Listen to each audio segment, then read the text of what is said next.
یہ ایک بہت ہی خوبصورت واقعہ ہے۔ بنی نجار کے ایک باغ میں دیوانہ اونٹ گھس آیا۔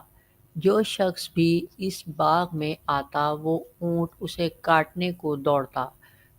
لوگ بڑے پریشان تھے اور حضور صلی اللہ علیہ وآلہ وسلم کی خدمت میں حاضر ہوئے اور سارا قصہ عرض کیا۔ حضور صلی اللہ علیہ وآلہ وسلم نے فرمایا، چلو میں چلتا ہوں۔ چنانچہ حضور صلی اللہ علیہ وآلہ وسلم اس باغ میں تشریف لے گئے اور اس اونٹ سے فرمایا، ادھر آؤ۔ اس اونٹ نے جب رسول اللہ صلی اللہ علیہ وآلہ وسلم کا حکم سنا تو دوڑتا ہوا حاضر ہوا اور اپنا سر حضور صلی اللہ علیہ وآلہ وسلم کے قدموں میں ڈال دیا۔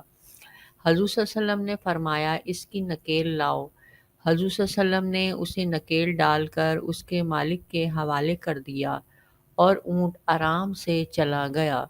حضور صلی اللہ علیہ وسلم نے پھر صحابہ کرام رضی اللہ عنہ سے فرمایا، کافروں کو سوا مجھے زمین و آسمان والے سب جانتے ہیں کہ میں اللہ کا رسول ہوں۔ سبحان اللہ۔